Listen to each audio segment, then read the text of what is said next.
Iba na ang sitwasyon ngayon kaysa noon. Noon, kahit nag-proceed yung trial, ah, kahit nag-proceed yung trial, marami ang nagsasabi, hindi makukonvict si Sara Duterte. Kung natuloy yung impeachment noong 2025, yung hindi itinuloy ni Chis Escudero kasi dinelay, hindi sinunod yung forthwith, hanggang sa yung Korte Suprema na ang nagpatigil dito sa impeachment na ito. Kung natuloy yun, mahirap makonvict si Sara noon.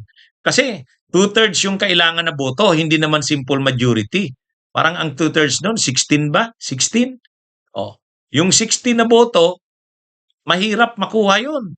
Mahirap makuha yun noon kasi karamihan ng mga senador, maraming mga senador, pro Sara. O yung liderato ng Senado noon, sila Chis Escudero, si Jinggoy Estrada, Joel Villanueva, mga pro Sara eh. Kaya nga hindi natuloy yung impeachment sa Senado dahil kila Chis Escudero, kila Joel Villanueva, Jinggoy Estrada.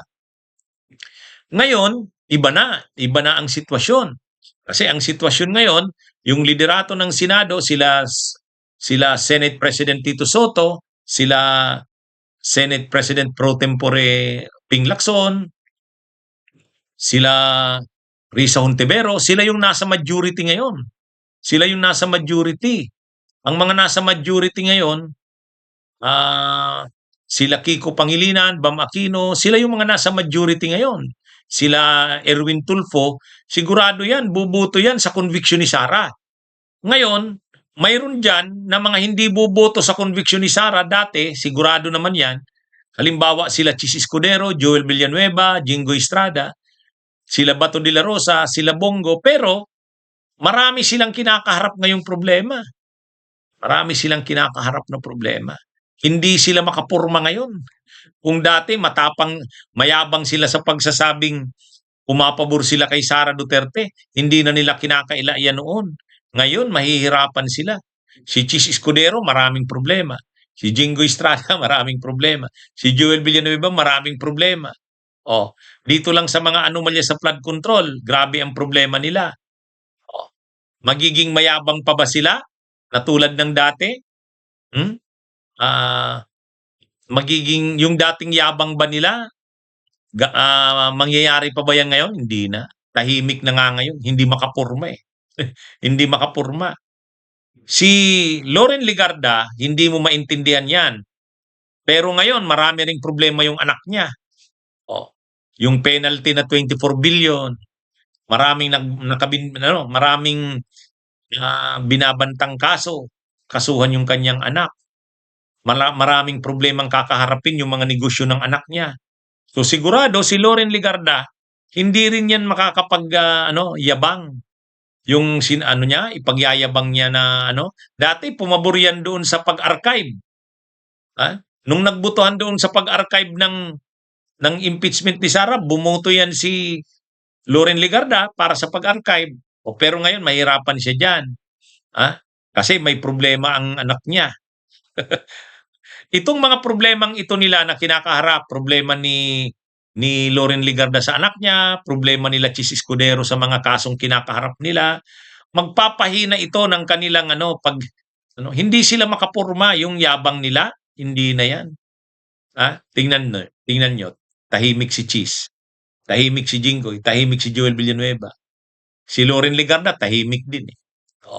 Hindi yan. Iba na ang sitwasyon ngayon. Yung dating yabang nila na maiingay sila, mayayabang sila, hindi na ngayon. At ang isa pa, marami sa kanila na hindi nga makakabuto yan. Pag lumabas na yung arrest warrant ni Bato galing sa ICC, wala na yan. Hindi na yan makakabuto. Hindi ka naman pwedeng makabuto na nagtatago ka. Si Bongo, pag lumabas din ang arrest warrant niyan, problema na rin yan. Kaya mas ngayon, yung sitwasyon ngayon ay pabor. Yung sitwasyon ngayon ay pabor.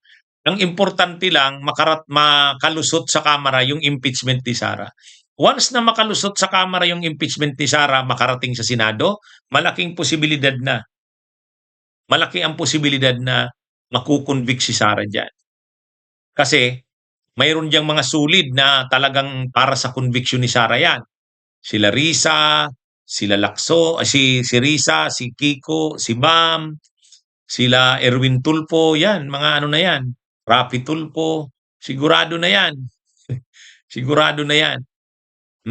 Si Tito Soto, 'yan. Si Lacson mahahatak na rin 'yan.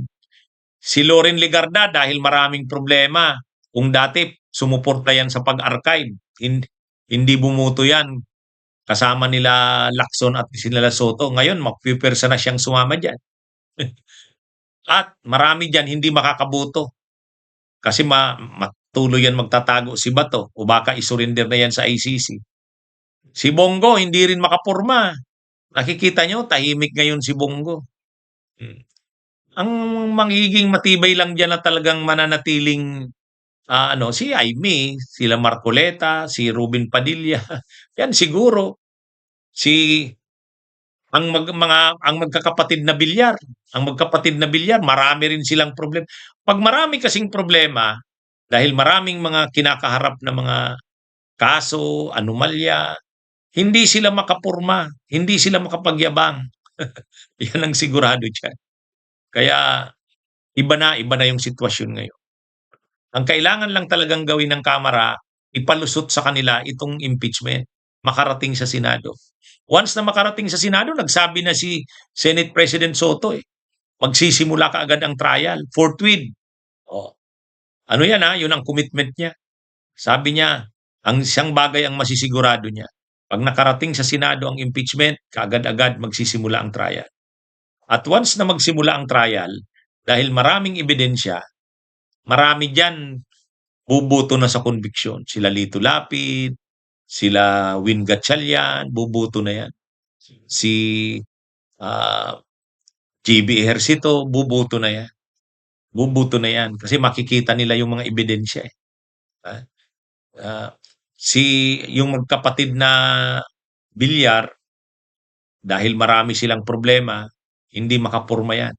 Si Loren Legarda, hindi makapurma yan. Itong sila Chis Escudero, hindi makapurma yan. Kaya marami ngayon ang senador na lumaki ang posibleng bumoto para i-convict si Sara sa impeachment niya. Ano yan? Itong ating pagtingin na ito, mayroon itong pinagbabatayan. Hindi ito hula-hula lang. Naiba ngayon yung hugis Naiba yung hugis ngayon. Saka yung presidente ngayon, hindi na siya kontra sa impeachment ni Sara. Malaking bagay yan sa mga senador. May mga senador kasi hindi bumuboto sa impeachment ni Sara kasi ang presidente naman daw, hindi naman daw nagsabi na suportado niya yung impeachment na yan. Ngayon, lininaw yan ni Yussi Claire Castro. Ang presidente, ang gusto lang, sundin daw yung proseso. At kung ano yung ginawa sa flood control na may investigasyon, binigyan ng pagkakataong magdepensa, ganun din daw ang gawin. Ganun lang naman ang lininaw. Pero kung tuloy ba ang impeachment o hindi, suportado ngayon ang impeachment. Naiba yan. Wala yan dati.